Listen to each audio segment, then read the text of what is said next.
Hi guys. So most of you are probably wondering why I'm doing this video, and well, my life's been a bit of a roller coaster, to say the least, over the last couple of years. I mean, losing my dad to cancer in 2011 was one of the hardest things I've ever had to deal with in my life. Um, and then winning an Olympic medal last year in 2012 in front of a home crowd, finishing my A levels this year. I mean, it's been hectic. And well, one thing that I consider to be pretty important is to have some form of private life. And I mean, you're probably thinking, well, why did you do a book and why did you do a documentary and all that kind of stuff? But I've only ever talked about things I feel comfortable talking about. I mean, like when I was younger, I hated talking about the bullying situation at school.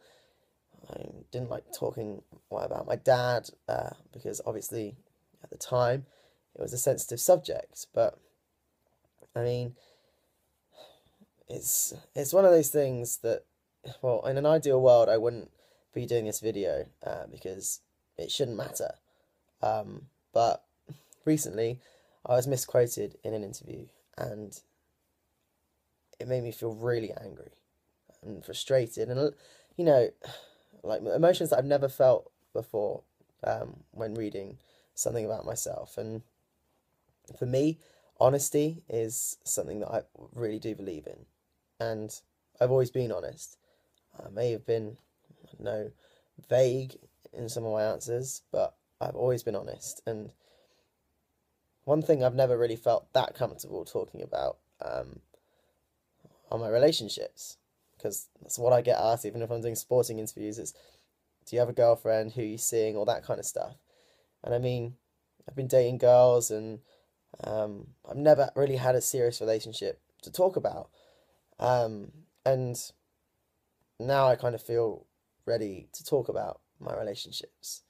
And come spring this year, my life changed massively when I met someone, and they make me feel so happy, so safe, and everything just feels great.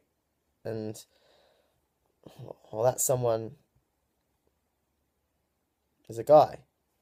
And it did take me by surprise a little bit. I mean, it was always in the back of my head that something like that could happen, but it wasn't until spring this year that something just clicked. It felt right, and I was like, oh, okay. And like I said, my whole world just changed right there and then. And, you know, and of course I still fancy girls, but I mean, right now I'm dating a guy, and I couldn't be happier. It makes me feel safe, and it just really does feel right. And people are going to have their own opinions, and I think people are going to make a big deal of this. I mean, is it a big deal? I don't think so. And people will call me a liar. I mean, it's going to be, you know, big, but I wanted to say something, and I feel like now I'm ready, and I wanted to do it.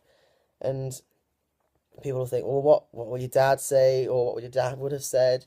I mean, he always said to me, as long as you're happy, I'm happy. And right now, I couldn't be happier. My mum's been so supportive as well. I mean, I can count the number of people I've told on my hand, but all my friends and family that I've told have been like so supportive, which has been great. Um, but I told the rest of my family today, and well, let's just say they had mixed opinions. Um, Lots of them, well, didn't believe it. Lots of them wanted me to keep it quiet. Some said, why don't you just do a statement? Why don't you do a magazine cover? Why don't you do a TV interview? But I mean, I didn't want like to get my words twisted. I wanted to put an end to all the rumors, the speculation, and just say it and just tell you guys, because you know that's what I want to do. And I mean, my friends and family are always there to support me, and I hope you guys can be too. I mean, I'm still Tom. I still want to win an Olympic gold medal in Rio 2016 for Great Britain. I'm still motivated as motivated as ever to do that. And I mean, it'd be great to have you guys on that journey too. But you know, I just wanted to make sure that I got to tell you guys before I head off to Houston for a training camp that I've got up until Christmas. So I'm glad that I've got it off my chest, and I hope you can join me on my journey to Rio 2016 too.